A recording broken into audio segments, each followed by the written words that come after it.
시간이 되었습니다. 2022년 9월 11일 밴쿠버 예수산길교회 예배 시작하겠습니다. 우리의 도움은 천지를 지으신 여호와의 이름에 있도다. 아멘. 이해할 수 없는 그 한량없이 크신 사랑으로 우리를 부르신 아버지 하나님, 당신의 부르심에 응답하여 주께서 택하신 당신의 자녀들이 이렇게 은혜의 자리에 나아왔나이다. 부디 그 영원한 인자하심으로 우리를 불쌍히 여겨주시고 한 사람 한 사람의 마음을 굽어 살펴주사 은혜를 얻기에 합당한 정결한 마음들로 변화시켜 주시옵소서. 그리하여 드려지는 이 모든 예배의 순서 가운데 오직 당신의 놀라우신 영광만이 드러나길 간절히 소망하옵나이다. 부디 이 예배의 시종을 주관하사 선하신 뜻대로 인도하시고 홀로 영광받아 주시옵소서. 이 모든 말씀 우리 구주 예수 그리스도의 이름으로 기도드리옵나이다. 아멘. 다 같이 일어나셔서 우리 하나님께 찬양 드리시겠습니다.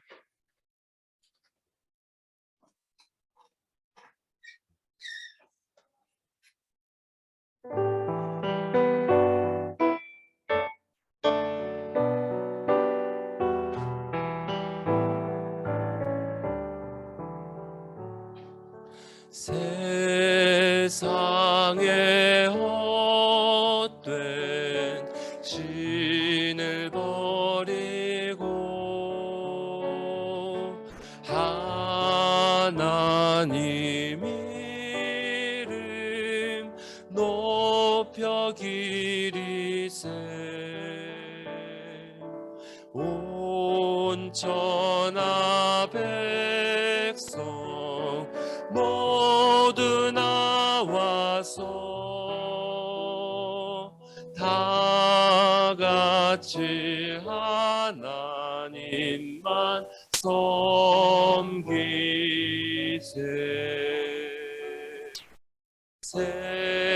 세상에 헛된 우상 버리고 인간의 모든 부귀영화와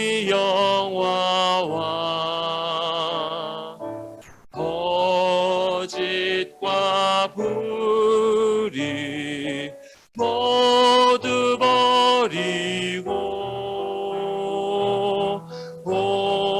온전히 하나님만 섬기세 주님의 백성 주님의 백성 서로 헤아려 시기와 미움 아주 버리고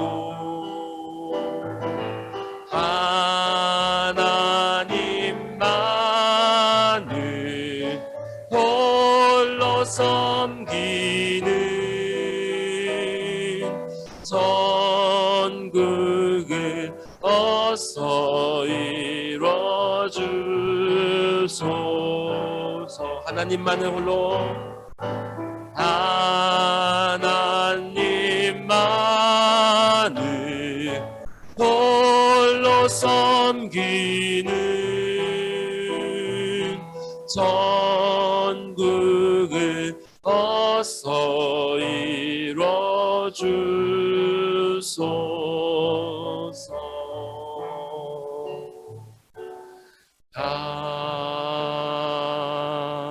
아멘.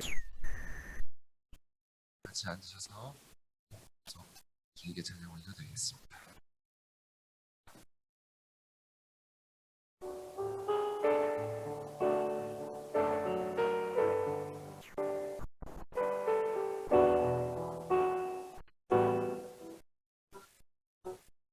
예수가 함께 계시니 시험이 오나 겁없네 의와의 되시는 예수를 위해 삽시다. 날마다 주를 섬기며 언제나 주를 기리고 그 사랑 안에 살면서 딴 길로 가지 맙시다. 이 세상 사는 동안에 주 이름 전파하면서 무한한 복락 주시는 예수를 위해 삽시다.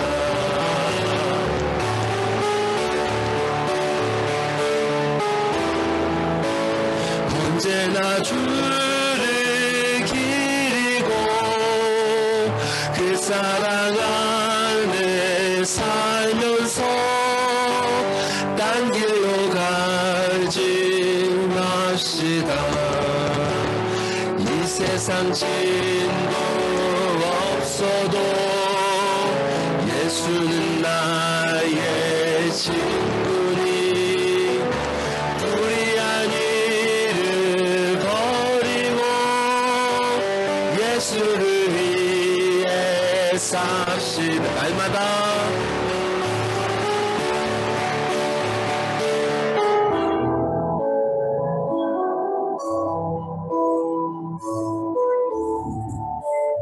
그 사랑 안에 살면서 딴 길로 가지 맙시다.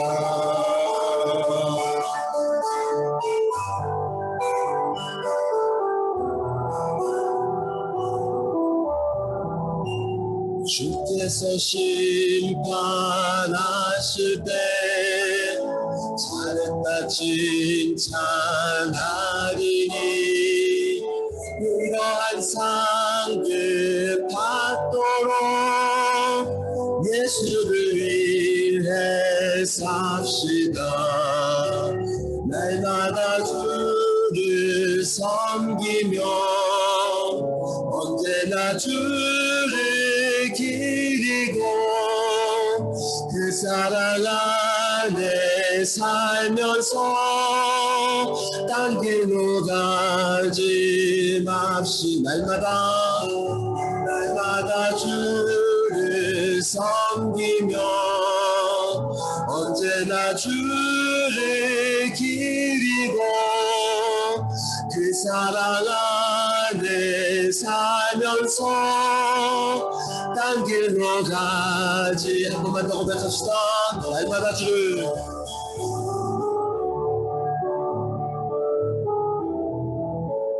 언제나 주를 기리고 그 사랑 안에 살면서 딴 길로 가지 맙시다.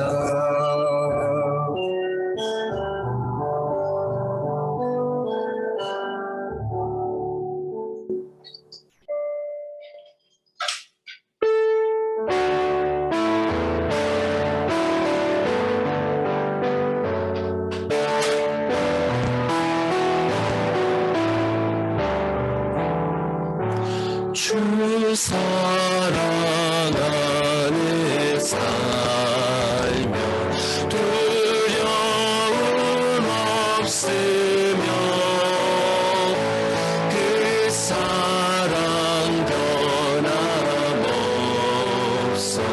늘 마음 편하다. 저 폭풍 몰아쳐서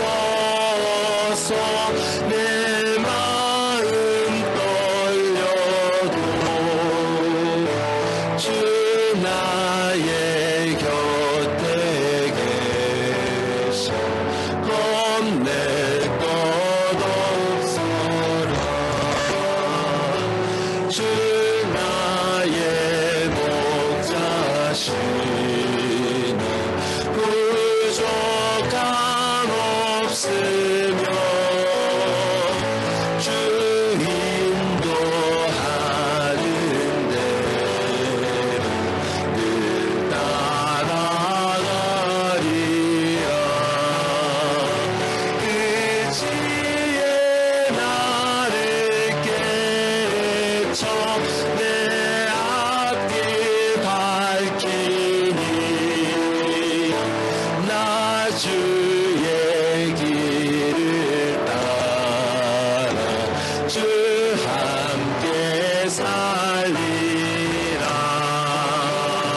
할까요? 한 번 더 볼까요? 주는 나의 목자신. 부족함이 없으며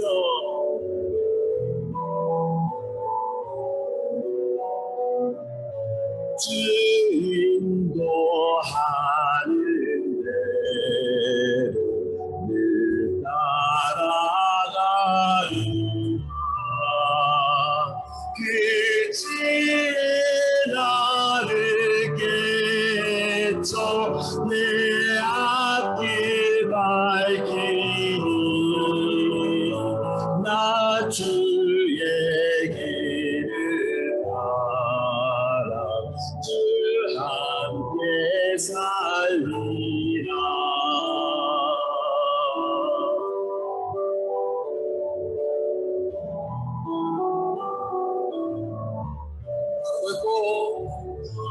높고 푸른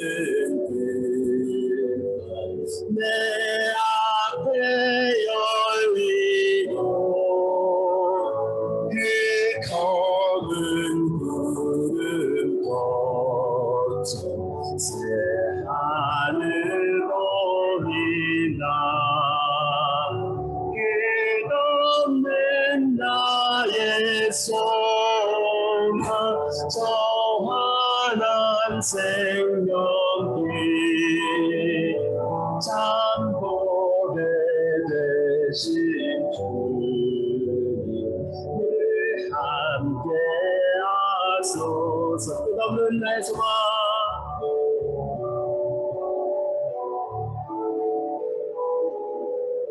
저 환한 생명길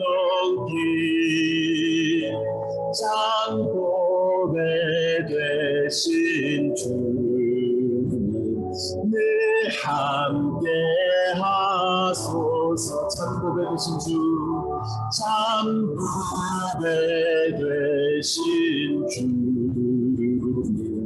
늘 함께 하소서.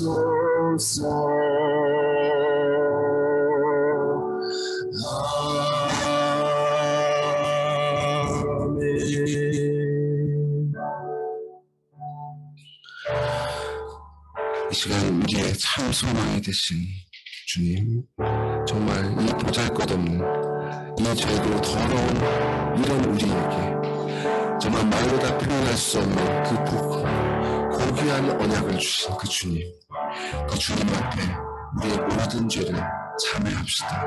주님, 우리가 이 자리에 나오기 사실 합당치 못한 자였는데 주 예수 그리스도의 보혈을 힘입어 주의 자비하심을 힘입어 이 자리에 나아왔나이다. 하지만 우리의 모든 죄를 고백하오니 그 죄를 분만하여 주시고 공의 손에서 먼 것 같이 그 죄를 멀리 하여 주시고 당신의 그 거룩하신 은혜를 받을 수 있는 이 주님 보시기에 좋은 그런 복된 성도들 시간 변화시켜 주시옵소서. 다 같이 기도하시겠습니다.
하늘에 계신 우리 아버지여, 이름이 거룩히 여김을 받으시오며 나라가 임하시오며 뜻이 하늘에서 이루어진 것 같이 땅에서도 이루어지이다.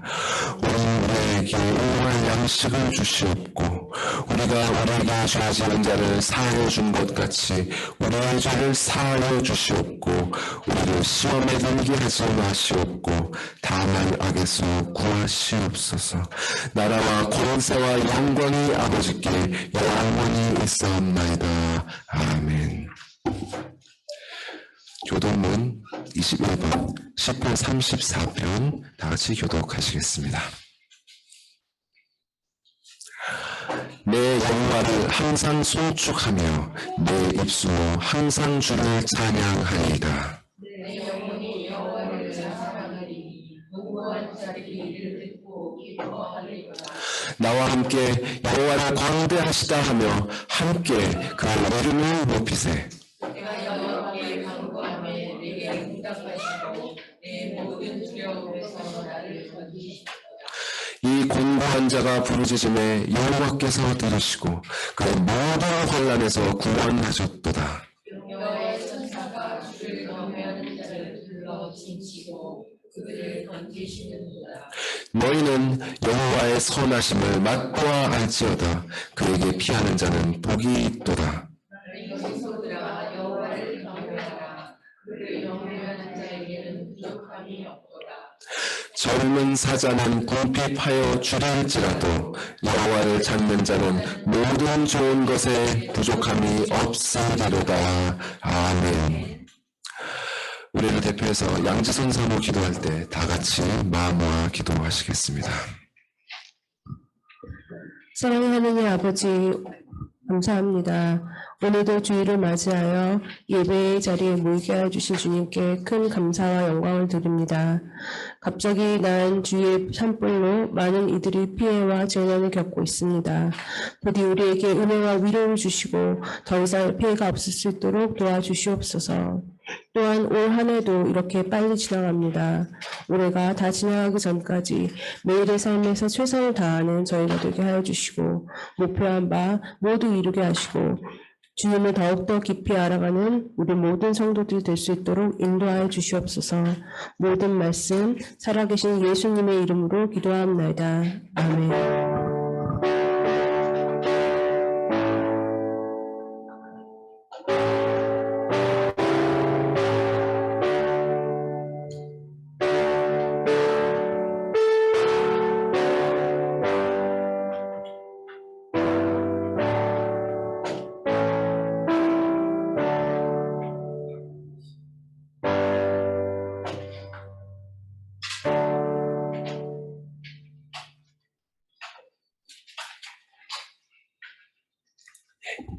오늘 우리에게 주시는 하나님의 말씀은 마태복음 4장 8절에서 11절, 마태복음 4장 8절에서 11절 말씀입니다. 제가 봉독해 드리겠습니다.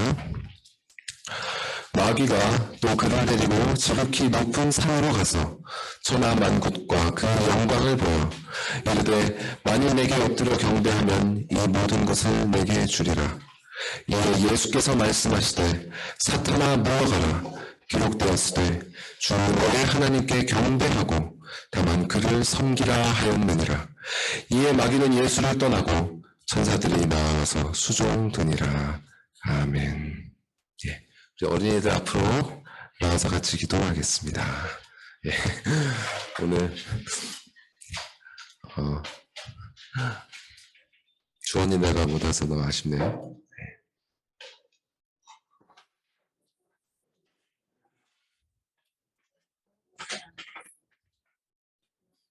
로아트 앞으로 나오세요.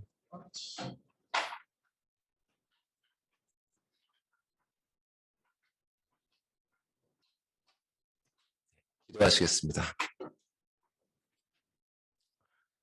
사랑과 자비가 충만하사 우리에게 이 귀한 언약의 아이들을 허락하신 아버지 하나님, 당신을 알지 못하고 당신께 합당한 감사를 드릴 줄 모르는 이 악한 세대 가운데 이 아이들이 살아갑니다. 부디 교회의 은혜를 베푸사 우리의 신앙이 이 악한 세대 속에서 자녀들을 보호하게 하시고 각 가정의 은혜를 더하사 부모된 자들의 신앙이 자녀들에게 온전히 전수되게 하여 주시옵소서. 특별히 이 시간 이루어질 아이들의 모임 가운데 함께하사 예배 가운데 부어주신다고 약속하신 그 은혜를 아이들의 영혼에 공급하여 주시고, 말씀으로 그 귀한 사역을 감당하실 사모님께도 지혜와 명철을 더하사 아버지의 사랑과 영광이 아이들의 귀에 쟁쟁하게 들려져 마음에 새겨지게 하여 주시옵소서. 또한 온라인으로 지금 예배를 함께하는 아이들에게도 동일한 은혜로 함께하여 주시옵소서.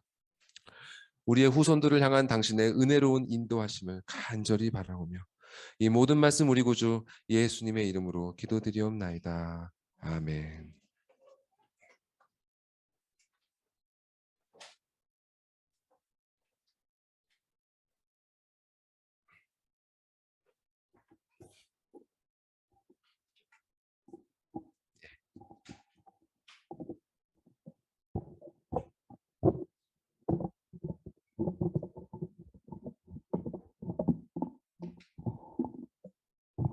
예. 성화를 주제로 한 6번째 말씀을 나누겠습니다. 오늘로서 성화에 대한 말씀을 마치려고 하는데요. 본격적으로 마지막 말씀을 시작하기에 앞서서 지금까지 성화를 주제로 나누었던 말씀들을 간략하게 한번 되짚어 보도록 하겠습니다. 첫째 시간에는 혹시 기억나실지 모르겠어요. 내가 거룩하니 너희도 거룩하라. 거룩할지어다 라고 말씀하신 그 베드로전서 1장 16절을 본문으로 말씀을 드렸습니다.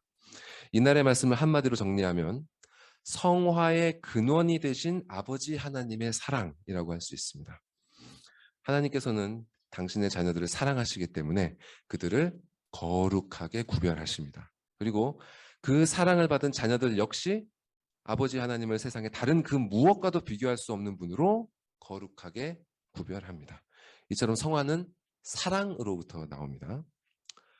두 번째 시간에는 예수께서 가늠한 여인에게 가서 다시는 죄를 범하지 말라고 명하신 요한복음 8장의 본문을 말씀드렸습니다. 이 말씀은 성화의 근거이자 동기가 되시는 그리스도의 용서하심이라고 정리할 수 있습니다. 자, 하나님께서 우리에게 성화의 은혜를 베푸시려면 근거가 있어야 됩니다. 공의로우신 하나님께서는 아무런 근거 없이 더러운 죄인에게 성화의 은혜를 베풀지 않으십니다. 여기에 예수께서 그분의 자녀를 용서하심으로 하나님께서 성화의 은혜를 베푸실 수 있는 법적인 근거를 마련하셨습니다. 이 그리스도의 용서하심의 근거에서 하나님께서는 당신의 사랑을 자녀들에게 부으실 수 있는 것입니다. 또한 우리 역시 이 예수님의 용서하심에 힘입어서 예수께서 명령하신 다시는 죄를 범하지 않는 거룩한 삶으로 나아갈 동기, 그리고 그 용기를 얻는 것입니다. 이렇게 그리스도의 용서하심은 우리의 성화의 근거이자 동기가 됩니다. 세 번째 시간에는 성화 교리에 있어서 가장 중요한 성경 본문 중 하나라고 할 수 있는 로마서 말씀을 나누었습니다. 육신의 생각과 영의 생각. 이날의 말씀은 성령 하나님께서는 어떤 원리로 우리를 성화시켜 가시는가라는 질문에 대한 답이라고 할 수 있습니다. 다른 말로 하면 성화의 원리라고 할 수 있겠죠. 성령 하나님께서 우리 안에 거하시면서 우리에게 하나님의 말씀, 즉 영의 생각을 생각나도록 하십니다. 그리고 그 말씀의 생각, 즉 영의 생각을 호흡하며 살아가도록 하심으로써 우리를 성화시켜 가십니다. 다시 말해 쉽게 말해서 하나님의 말씀을 순종하며 살아가게 하시는 것, 이것이 바로 성령께서 당신의 자녀들을 성화시켜 가시는 원리입니다. 이렇게 성화에 대한 첫 3시간을 통해서 성화의 근원이 되신 성부 하나님의 사랑, 성화의 근거이자 동기가 되시는 성자 그리스도의 용서, 그리고 성화의 원리를 적용하시고 성취해 가시는 성령 하나님의 역사에 대해 살펴보았습니다. 이러한 삼위일체 하나님의 거룩하게 하시는 역사가 우리의 삶 가운데 구체적으로 이제 나타나는 것이죠. 이게 어떤 모습으로 나타나느냐? 이게 전쟁의 모습으로 나타나는 것입니다. 전쟁. 성경에는 이러한 전쟁과 관련해서 정말 풍성한 말씀이 많이 있지만 이 예수 그리스도에 대한 마귀의 3가지 시험만큼 이것을 압축적으로 보여주는 기가 막힌 본문이 또 없습니다. 저는 이 세 가지 시험에 각각 진리 전쟁, 마음 전쟁, 그리고 오늘 말씀의 제목인 주권 전쟁 이렇게 제목을 붙였는데요. 이거는 뭐 첫 번째 시험은 뭐 진리에 대한 것이고, 두 번째 시험은 마음에 대한 것이고, 세 번째 시험은 주권에 대한 것이고, 이렇게 구분되는 건 아닙니다.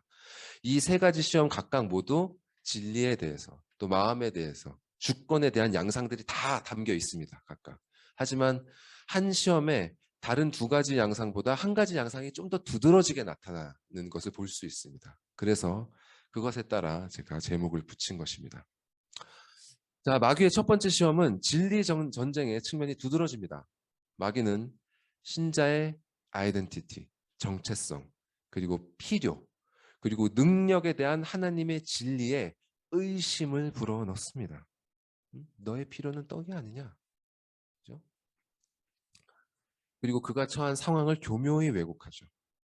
그래서 신자가 이 거듭난 본성을 따라 영의 생각을 하는 것이 아니라 죄된 본성을 쫓아 육신의 생각을 따르는 그런 선택을 하는 게 정당하고 마땅한 것처럼 만들어버립니다.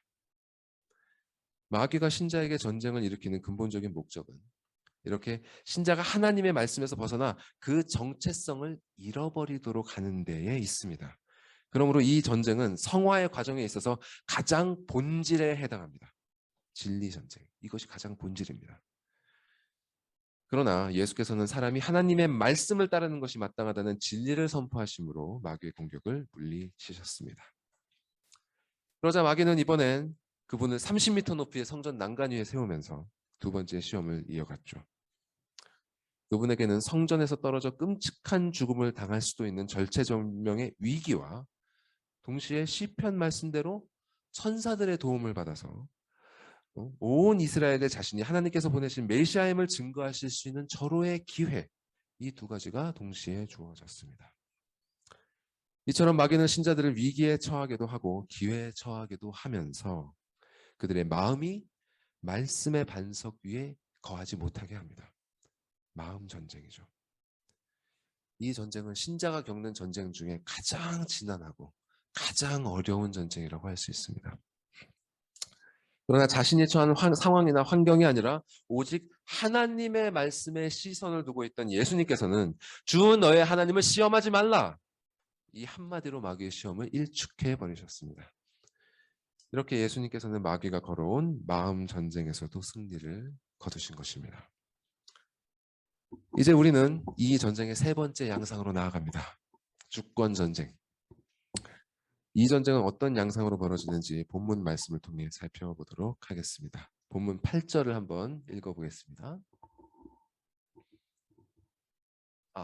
뒤로 가시면 됩니다. 뒤로. 본문 8절 말씀 같이 읽어볼까요? 시작.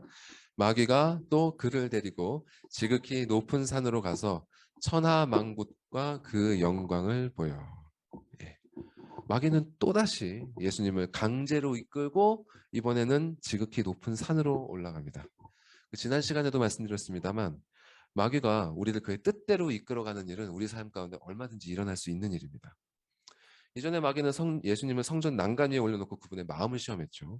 이번에는 그분을 지극히 높은 산으로 데려가서 천하만국과 그 영광을 보여주었다고 합니다. 자, 사람은 보는 것에 영향을 받죠. 무엇을 보면서 사는가가 그 사람의 삶에 막대한 영향을 줍니다. 그래서 비유가 좋은 집이 값도 비싸지 않습니까? 근데 여기서 보여주었다는 말은 단순히 눈앞에 이렇게 보여주었다는 것을 넘어서서 어떤 것에 증거를 주다, 또 어떤 것을 가르치다라는 뉘앙스도 함께 갖고 있습니다. 그러니까 사람이 어떤 것에 증거를 보고 믿게 되거나 또 배워서 새롭게 알게 되면 단순히 보는 것 그 이상의 영향을 받게 되죠. 지금 마귀는 예수님께 어떤 것을 보여줌으로써, 어떤 것에 증거를 줌으로써, 어떤 사실을 가르쳐 줌으로써 그분을 변화시켜 버리려고 하는 것입니다. 그럼 마귀가 예수님께 보여주고 있는 것이 무엇이죠? 바로 천하만국과 그 영광이죠. 천하만국과 그 영광. 이 말이 무슨 뜻이냐? 천하만국을 원어로 직역을 하면 단순하게 세상의 왕국들입니다. 세상의 왕국들. 자, 이를 다른 말로 하면 사람의 나라들이죠. 사람의 나라들. 마귀는 예수님께 사람의 나라들의 영광을 보여준 것입니다. 다시 말해 사람의 영광을 보여준 것이죠.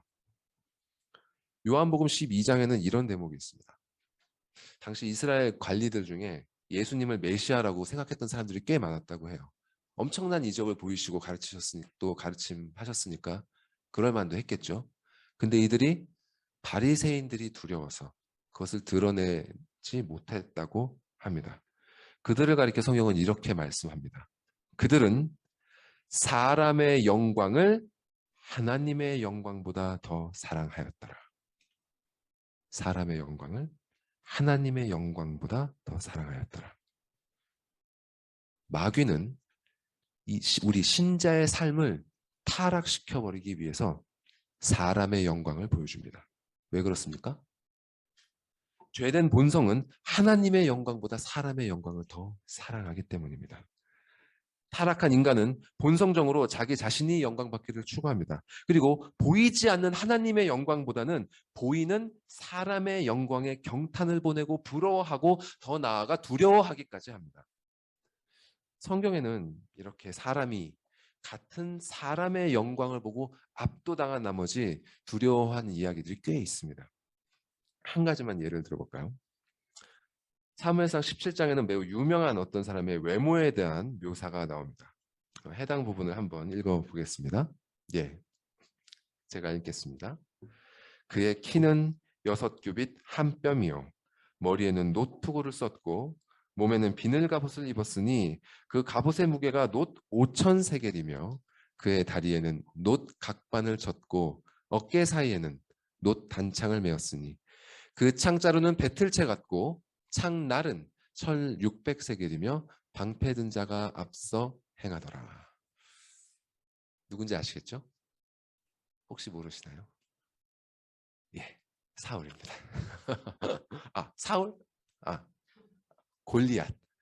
아, 골리앗. 네, 죄송해서. 예, 골리앗입니다. 골리앗.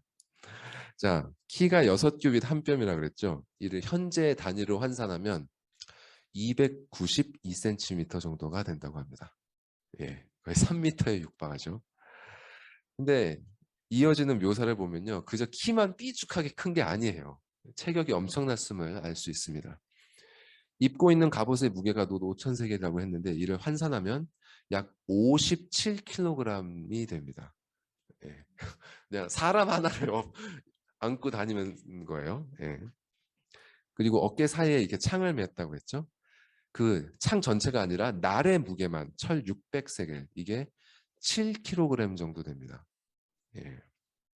제가 궁금해서 찾아봤어요. 그 조선시대 기록에 보면 그 이제 전쟁에 쓰였던, 근데 굉장히 긴 창이죠. 개인이 썼던 창이 아닌 것 같아요. 길이가 2.5m 정도 되는, 길이가 2.5m 정도 되는 창 전체의 무게가 2.5kg이라고 합니다. 그리고 현재 올림픽에서 이제 창 던지기 하잖아요.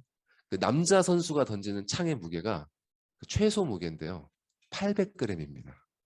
그러니까 이 골리앗의 무게가 그 날 무게만 7kg, 우리 5kg짜리 아령 들어보셨잖아요. 그 쇳덩어리가 얼마나 두껍습니까? 근데 창 날이면 이걸 날카롭게 만든 거 아니에요. 근데 그게 7kg라는 거예요. 얼마나 그게 크겠습니까? 자, 이런 사람이 여러분 눈앞에 서 있다고 상상해 보십시오. 예. 말 그대로 압도당하지 않겠습니까? 그를 대적할 엄두나 낼 수 있겠습니까? 이스라엘도 마찬가지였습니다. 이만은 하니까, 사람이 이 정도 되니까 그 많은 군대가 한꺼번에 도망을 가는 거죠. 성경은 이스라엘 모든 사람이 그 사람을 보고 심히 두려워하여 그 앞에서 도망했다고 기록하고 있습니다. 이렇게 사람은 그저 한 사람일 뿐인데도 그 뛰어난 영광에 압도당할 수 있습니다.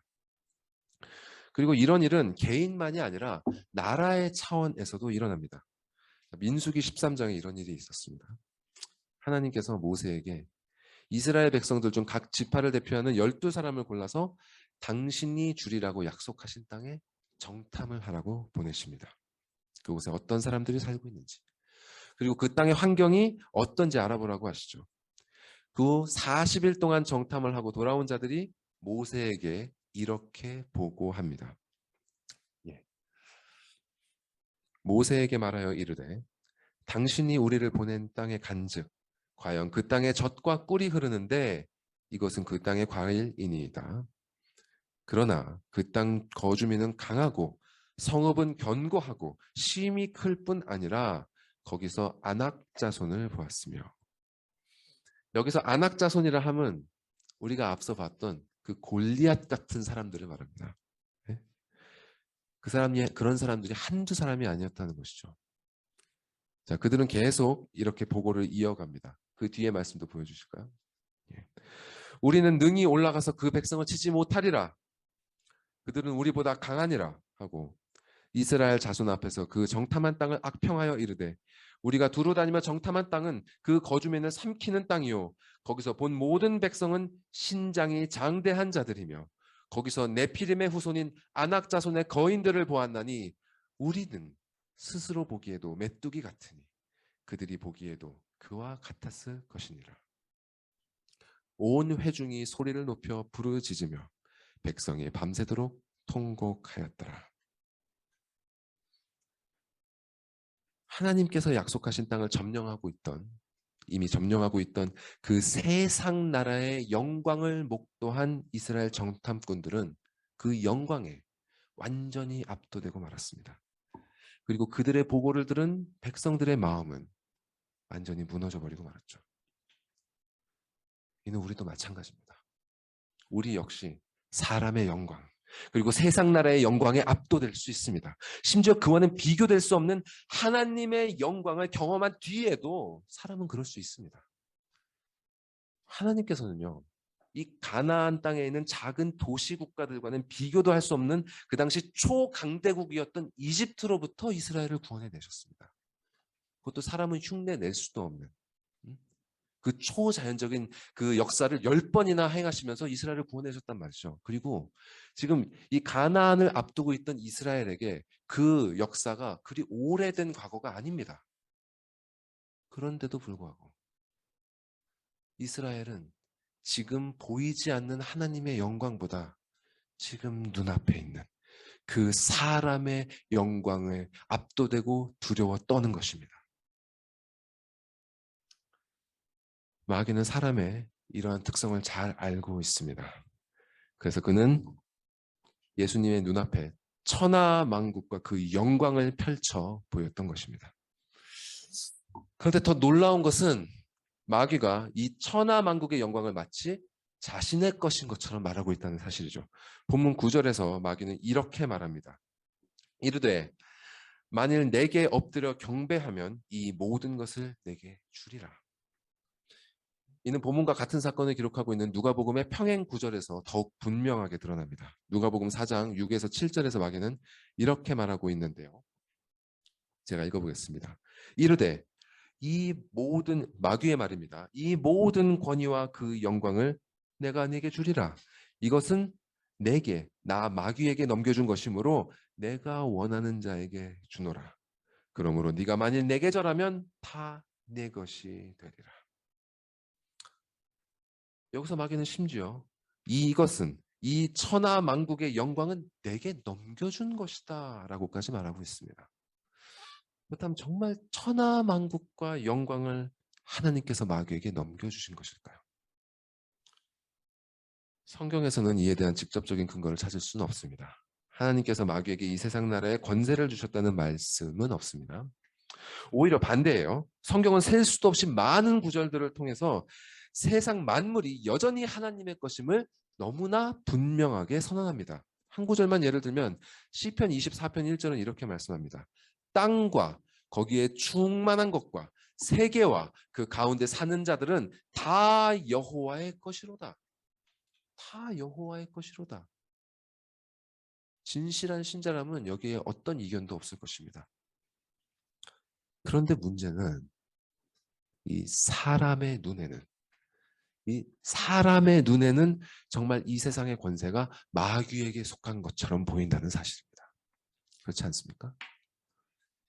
지금 이 세상 가운데 일하는 일들을 생각해 보십시오.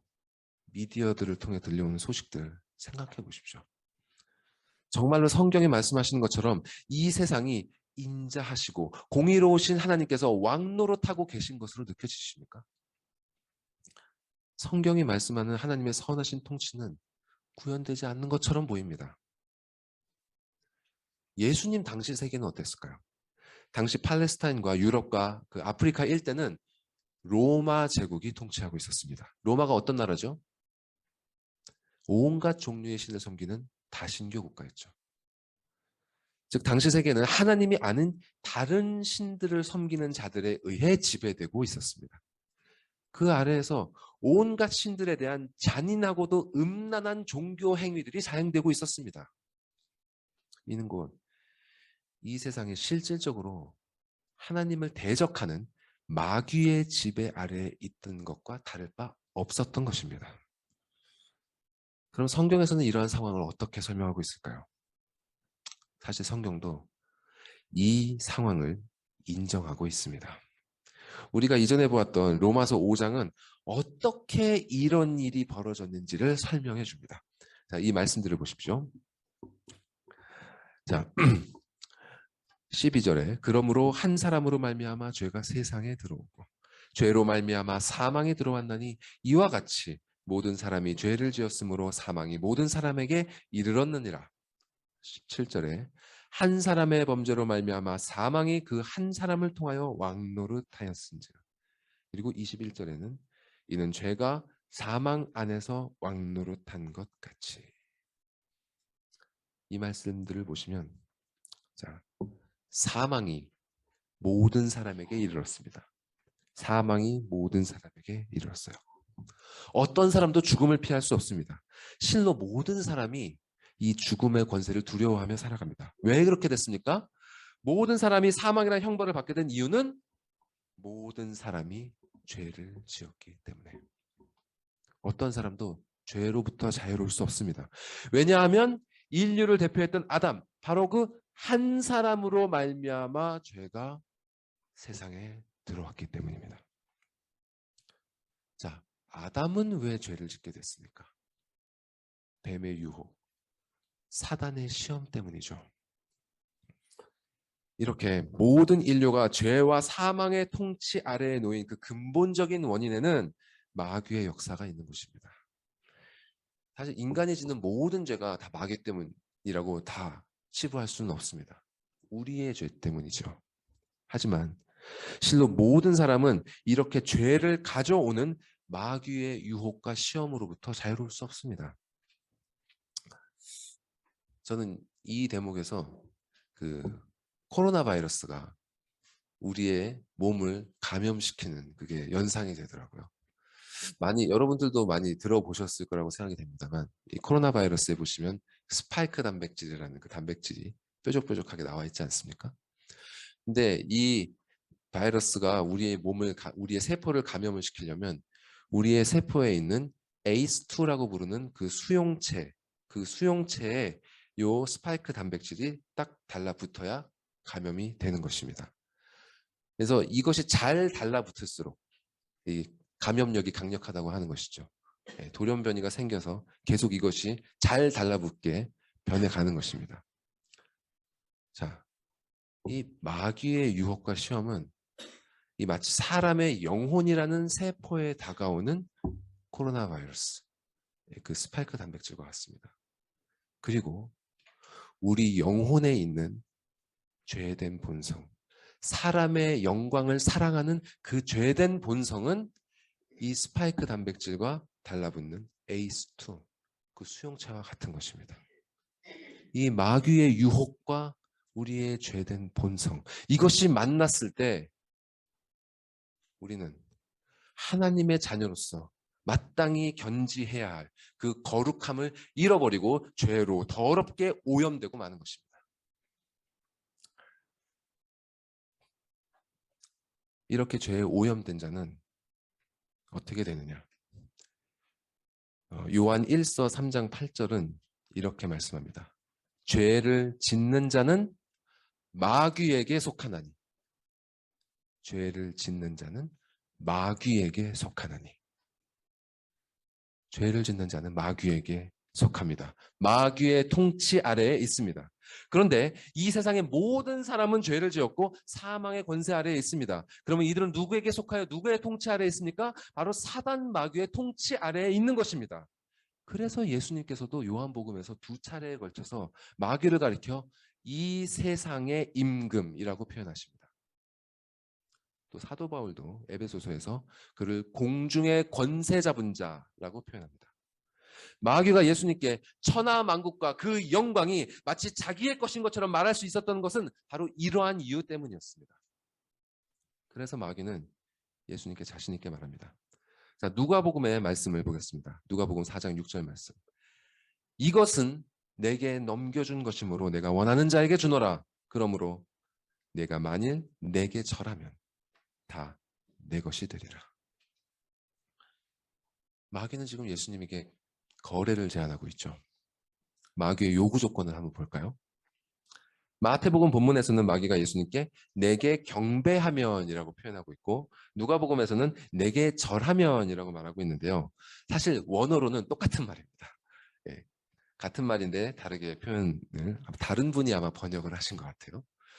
자, 경배하다나 절하다가 같은 말인데요. 여기서 경배하다라는 단어의 어원을 따져보면 to kiss, 즉 입맞추다라는 뜻을 담고 있습니다. 사전에서는 그 의미를 이렇게 설명하고 있습니다. To kiss, like a dog licking his master's hand.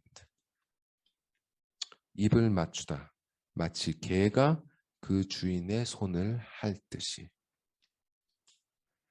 마귀는 지금 예수님께 말로 다 할 수 없을 만큼 모욕적인 요구를 하고 있는 것입니다. 나에게 사랑과 충성을 맹세하라. 나에게 개처럼 충성하라.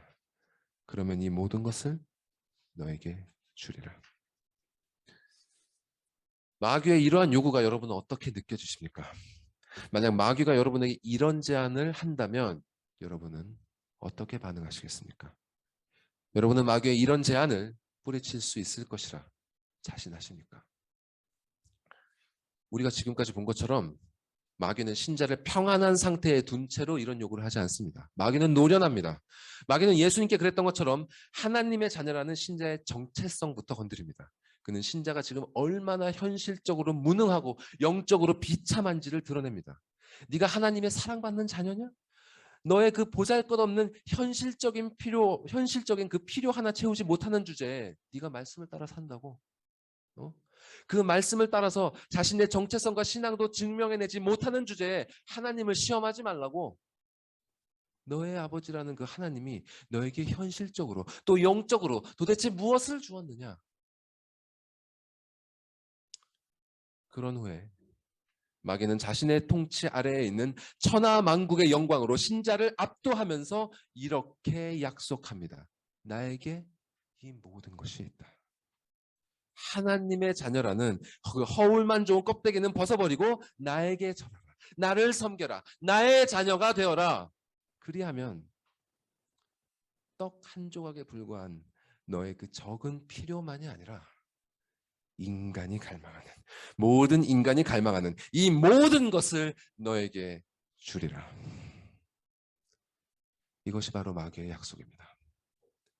마귀가 말하는 이 모든 것은 바로 사람의 영광이죠. 이를 다른 말로 하면 하나님 외에 인간이 사모하는 모든 것을 뜻합니다. 그것이 어떤 것이든 하나님 외에, 하나님보다 더욱 인간이 사모하는 것은 모두 여기에 포함합니다. 자신의 소원과 꿈, 자녀의 건강과 행복, 소중한 사람들의 인정과 사랑, 돈과 명예와 성취와 진보, 지혜와 지식과 용기와 힘, 이런 것만이 아니죠. 그것은 기도를 잘하는 것이 될 수도 있습니다. 그것은 설교를 잘하는 것이 될 수도 있습니다. 그것은 존경받는 크리스천이 되는 것이 될 수도 있습니다. 그것은 부흥하는 교회가 되는 것이 될 수도 있습니다. 마귀는 신자의 정체성을 무너뜨리기 위해 그를 거룩한 곳에 데려가는 것도 전혀 개의치 않습니다. 우리의 신앙을 파괴할 수만 있다면, 우리를 진리의 길에서 이탈하게 할 수만 있다면 마귀는 그 어떤 것도 우리에게 약속할 것입니다. 그것이 아무리 선하게 보이는 것이어도, 그것이 아무리 거룩하다 일컬어지는 것이어도, 그것이 아무리 사람의 눈에 사랑받을 만하며 칭찬받을 만하며 모든 이에게 유익이 될 만하게 보인다 할지라도 하나님보다 그것을 더 사랑한다면, 하나님보다 그것을 더욱 추구한다면 그것은 곧 마귀에게 충성하는 것과 같은 것입니다. 마귀는 이 사실을 잘 알고 있습니다. 그렇기 때문에 마귀는 우리에게 다가올 때 예수님에게 한 것처럼 그렇게 노골적으로 요구하지 않습니다. 우리가 원하는 것이 무엇이 되었든 간에 그것을 하나님보다 혹은 하나님만큼 사모하도록 또 갈망하도록 유도합니다. 이렇게 될 때 신자는 직접적으로 마귀에게 충성하지 않더라도 결국 마귀의 영광을 높이게 되는 것입니다. 그래서 성경이 이렇게 말씀하는 것입니다. 너희가 먹든지 마시든지 무엇을 하든지 다 하나님의 영광을 위하여 하라. 고린도전서 10장 31절 말씀. 하나님의 영광을 위하여 하지 않는 모든 일은 결국 사람의 영광을 위해, 마귀의 영광을 위해 하는 것과 같습니다. 사람의 눈에는 이 세상의 통치권이 마귀와 죄와 사망에게 있는 것처럼 보이기 때문에 이런 광야와 같은 세상에 살면서 모든 것을 보이지 않는 하나님의 영광을 위하여 한다는 것이 사실 말처럼 쉬운 일이 아닙니다. 우리 눈에 보이는 온갖 증거들이 천하 만국의 주인이 마귀다 이렇게 가리키고 있거든요. 그리고 마귀는 신자에게 교묘한 방법으로 자신을 향한 충성을 요구합니다. 마귀는 얼마든지 거짓으로 우리를 유혹합니다. 우리의 영혼의 주권을 자신에게 돌리라고 요구합니다. 여러분은 그 요구를 분별할 수 있습니까? 그 요구를 거부할 수 있습니까? 이것이 바로 성화의 성패, 우리 구원의 성패를 가르는 주권 전쟁입니다. 이러한 마귀의 요구에 대해 예수님께서는 이렇게 일갈하십니다. 사탄아 물러가라. 이 말씀은 예수님께서 마귀에게 하신 말씀 중 성경에서 인용하지 않으시고 그분이 직접 하신 유일한 한마디입니다. 이렇게 하시면 우리에게 친히 본을 보이시기 위함이죠. 잘 아시는 것처럼 야고보서 4장 7절은 이렇게 말씀합니다. 그런즉 너희는 하나님께 복종할지어다 마귀를 대적하라. 그리하면 너희를 피하리라. 마귀의 유혹과 시험이 다가올 때 우리는 마음을 다해 힘을 다해 외쳐야 합니다. 사탄아 물러가라. 입으로 소리를 낼 수 없는 그런 상황이라면 마음으로라도 우리는 힘을 다해 마귀를 대적해야 됩니다. 예수님께서 계속 말씀하십니다. 기록되었을 때 주 너의 하나님께 경배하고 다만 그를 섬기라 하였느니라. 인간은요, 무엇인가를 섬기도록 창조된 그런 존재입니다. 기본적으로 불완전하고 의존적인 존재이기 때문에 그것이 허상이라도 괜찮아요. 인간은 무엇이든지 앞에 세워놓고 그것을 섬기면서 살아가는 존재입니다. 그 사실을 인정하건 인정하지 않건 간에 말이죠. 이미 모든 사람은 무엇인가를 섬기면서 살아가고 있습니다. 결국 무엇을 섬기며 사느냐가 문제인 것이죠. 거룩하신 하나님이냐, 아니면 죄의 권세로 그분을 대적하는 사탄이냐. 이것이 바로 이 시점에서 우리가 물어야 할 결정적인 질문입니다. 성화의 문제가 바로 여기에서 결판납니다.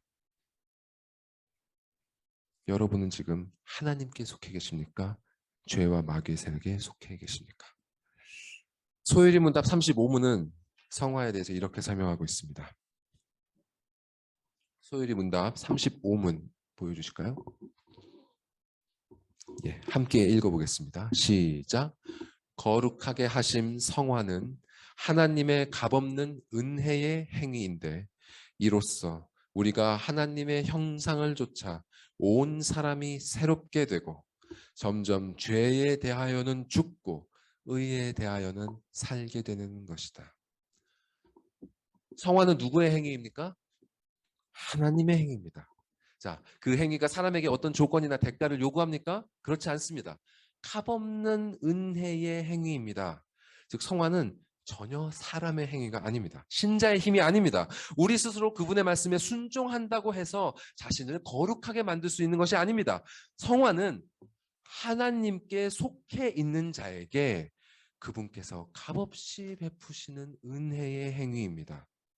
즉 성화에 있어서 궁극적인 문제는 내가 무엇을 행하느냐 행하지 않느냐에 있는 그런 행위의 문제가 아니라 내가 하나님의 주권 아래에 속해 있느냐 속해 있지 않느냐 하는 정체성의 문제인 것입니다.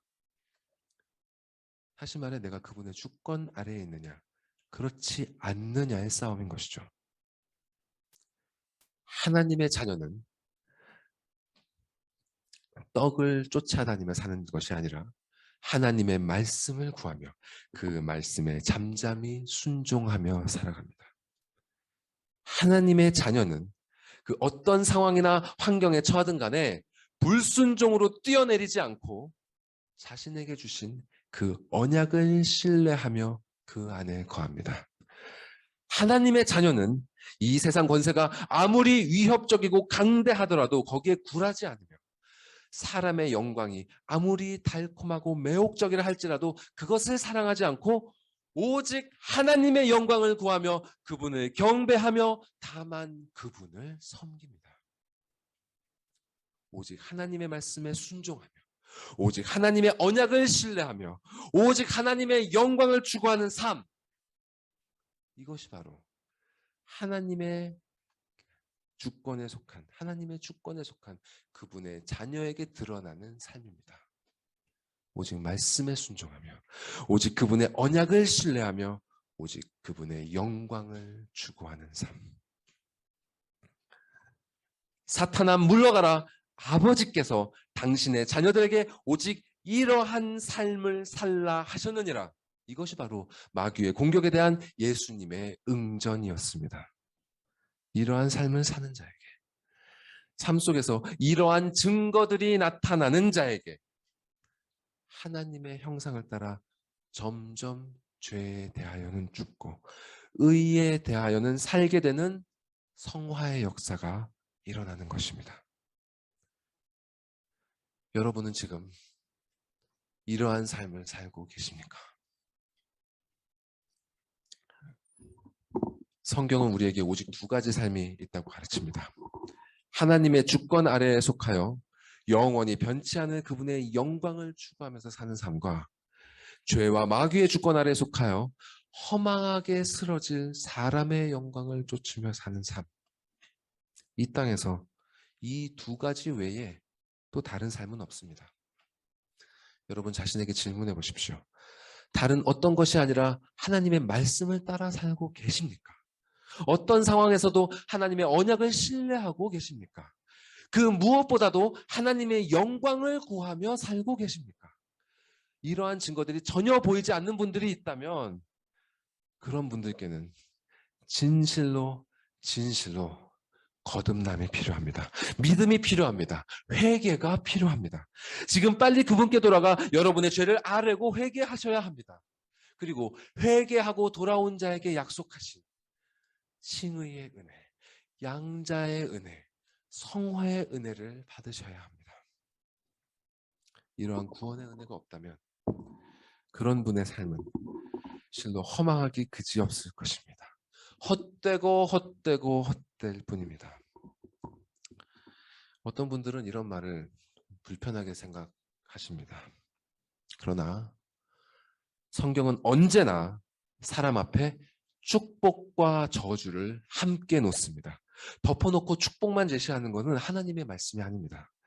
그분의 주권 아래에 있는 자에게는 축복이 있을 것이지만 그 주권을 벗어나는 자에게는 저주가 있을 것입니다. 그분을 경배하고 그분을 사랑하는 자에게는 영생이 있을 것이지만 그분이 아닌 다른 것을 사모하는 자에게는 영벌이 있을 것입니다. 이 진리를 잊지 마십시오. 만일 그분 안에 속해 있다는 이 증거들이 여러분의 삶 가운데 작게나마 발견되신다면 기뻐하고 즐거워하십시오. 세상에 이것보다 기뻐하고 즐거워할 일이 또 없습니다. 그분께 감사하시고 영광을 돌리시고 그분께서 여러분에게 주시는 그 사랑의 마음을 따라서 마음껏 말씀과 기도를 통해 베푸시는 그분의 그 풍성한 은혜를 즐기십시오. 그것이 바로 사람이 창조된 목적입니다. 의롭다 하여 주시는 칭의의 은혜, 자녀로 삼아주시는 양자의 은혜, 거룩하게 만들어 가시는 성화의 은혜, 그 은혜를 만끽하십시오. 그 은혜가 여러분 앞에 있습니다. 다른 무엇이 더 필요하겠습니까? 물론 성화의 삶 쉽지 않습니다. 죄와 사망이 지배하는 이 부정한 세상에서 성화는 결코 완전하게 이루어지지 않을 것입니다. 마귀는 우는 사자와 같이 돌아다니면서 하나님을 향한 여러분의 사랑과 믿음을 흔들기 위해서 포효하면서 그 이빨을 드러낼 것입니다. 그러나 절대로 희망을 잃지 마십시오. 마귀가 시험할수록, 그 환난이 극심할수록 하나님의 은혜는 그 이상으로 더 커져 갈 것입니다. 성화의 삶을 살아가는 여러분들께 마지막으로 신명기 30장 6절에서 8절 말씀을 제가 읽어드리고 싶습니다. 신명기 30장 6절에서 8절 말씀 읽어드리겠습니다. 내 하나님 여호와께서 내 마음과 내 자손의 마음에 할례를 베푸사 너를 마음을 다하며 뜻을 다하여 내 하나님 여호와를 사랑하게 하사 너로 생명을 얻게 하실 것이며 내 하나님 여호와께서 내 적군과 너를 미워하고 핍박하던 자에게 이 모든 저주를 내리게 하시리니 너는 돌아와 다시 여호와의 말씀을 청종하고 내가 오늘 내게 명령하는 그 모든 명령을 행할 것이라. 성화의 삶에는 마음의 할례라는 고통이 수반되지만 주께서는 우리가 마음을 다하며 뜻을 다하여 그분을 사랑하게 하실 것이고 결국 영원히 그분과 함께 거하는 영생의 축복을 얻게 하실 것입니다. 하나님의 사랑으로 시작된 성화는 이렇게 하나님의 사랑으로 마무리됩니다. 여러분이 지금 어디에 계시든 상관없습니다. 탕자처럼 먼 나라까지 가셨든지 아니면 조금 가까운 곳에 계시든지 상관없습니다. 그저 그분 앞에 돌아와 여러분의 왕이신 주권자 하나님의 말씀을 청종하시고 그분의 모든 명령을 행하십시오. 거짓의 왕인 마귀가 여러분에게 전쟁을 걸어오더라도 굴하지 말고 담담하게 순종의 길로 나아가십시오. 그 길을 걷다가 지쳐 쓰러져도 괜찮습니다. 걱정하지 마십시오.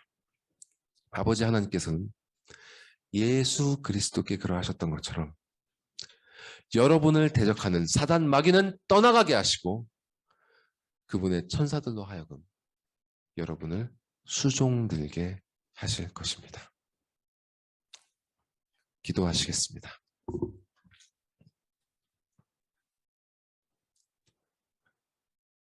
사랑과 자비가 충만하신 아버지 하나님,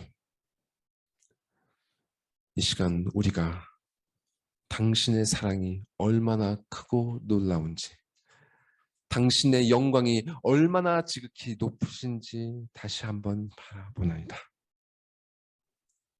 그것과는 비교할 수도 없는 정말 초라하고 작디 작은 보잘것없는 그런 사람의 영광에 압도되었던 우리의 연약함을 불쌍히 여겨 주시옵소서. 용서하여 주시옵소서. 긍휼히 여겨 주시옵소서. 주님, 우리가 다시금 눈을 들어 믿음의 눈으로 보이지 않는 당신의 영광을 바라보옵나이다. 우리의 눈앞에서 당신의 영광을 지우지 마시옵고 우리가 항상 말씀을 통해 우리에게 말씀하시는 성령님을 통해서 당신의 영광을 바라보게 하시고 그 당신께서 보여주시는 그 놀라운 사랑과 영광을 따라 이 험한 세상 살아가게 하여 주시옵소서.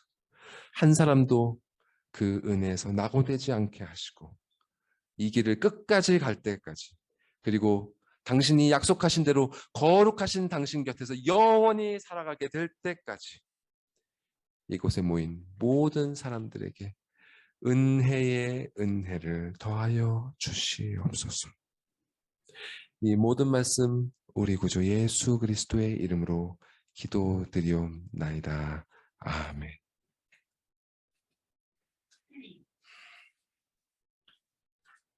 다 같이 사도신경으로 우리 신앙을 고백하겠습니다. 전능하사 천지를 만드신 하나님 아버지를 내가 믿사오며 그 외아들 우리 주 예수 그리스도를 믿사오니 이는 성령으로 잉태하사 동정녀 마리아에게 나시고 본디오 빌라도에게 고난을 받으사 십자가에 못 박혀 죽으시고 장사한 지 사흘 만에 죽은 자 가운데서 다시 살아나시며 하늘에 오르사 전능하신 하나님 우편에 앉아 계시다가 저리로서 산자와 죽은 자를 심판하러 오시리라. 성령을 믿사오며 거룩한 공회와 성도가 서로 교통하는 것과 죄를 사하여 주시는 것과 몸이 다시 사는 것과 영원히 사는 것을 믿사옵나이다. 아멘. 말씀을 생각하시면서 다 같이 일어나 찬송가 433장으로 봉헌 찬송하시겠습니다.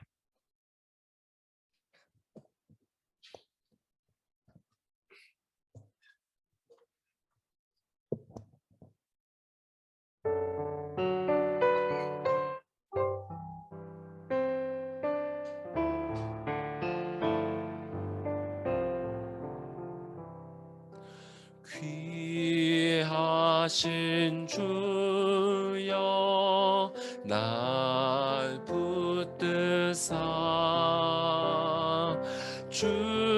주께로 날마다 더 가까이 저 하늘 나라 다 올라가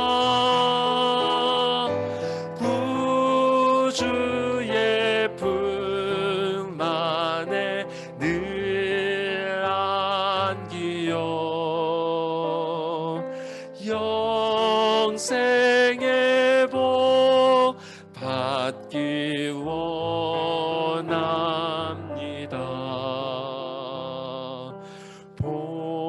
봉헌할 물건 나 없어도 날마다 주께로 더 가까이 내 죄를 주께 다 고하니 주님의 보혈로 날 씻으사 눈보다 더 희게 하옵소서.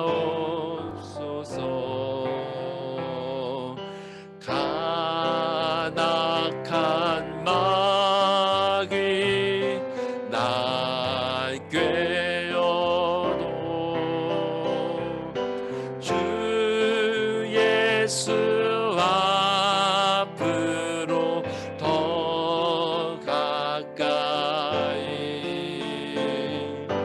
이 세상 속한 그 허영시 또 주한 생각을 다 버리니 정결한 마음 내게 늘 주소서.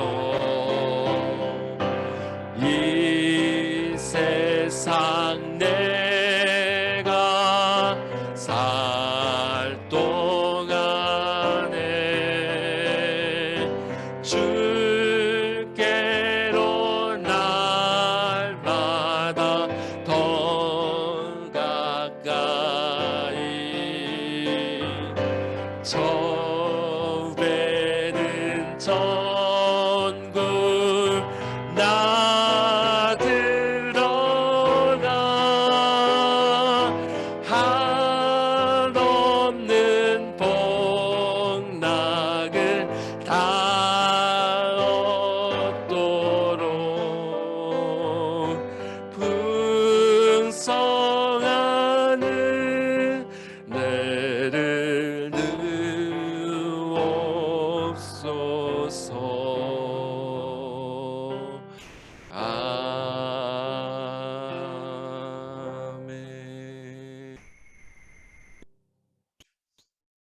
천하 만물을 창조하신 아버지 하나님, 주께서 친히 이 모든 것들을 주관하시고 지금도 당신의 지극히 높은 섭리 속에서 모든 것을 뜻대로 인도하고 계심을 믿사옵나이다.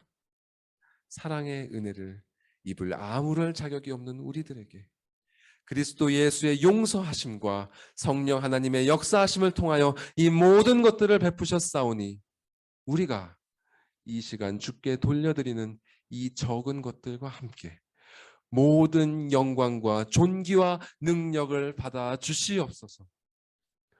거룩하신 주께서 우리 역시 거룩하라 이르시고 당신의 은혜로우신 섭리 가운데 친히 우리를 거룩하게 하시오니 연단을 받아 정결케 되는 이 모든 과정이 은혜와 축복을 입는 것임을 깨달아 때로는 괴롭고 힘들더라도 모든 것을 감사하게 하시고 그리스도 예수의 아름다우심을 더욱더 닮아가는 복된 성도, 복된 교회가 되게 하여 주시옵소서. 이 모든 말씀 우리를 구원하신 주 예수 그리스도의 이름으로 기도드리옵나이다. 아멘. 다 같이 앉으시겠습니다.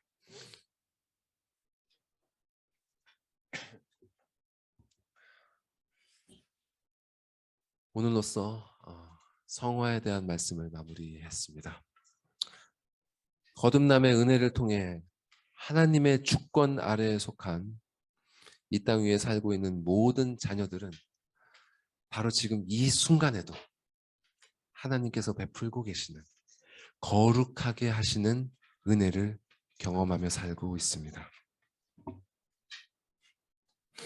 이 성경 말씀은 바로 그 은혜를 경험하며 살아갔던 그 하나님의 자녀들의 기록입니다. 이들의 경험이 진실로 우리 모두의 경험이기를 간절히 바라고 원합니다. 그분의 주권 아래에 거하시고 그분의 사랑을 흡족하게 누리시고 그분께 마음껏 감사를 표현하며 살아가시기 바랍니다. 임마누엘 하나님께서 언제나 여러분과 함께 하실 것입니다. 기도하시겠습니다.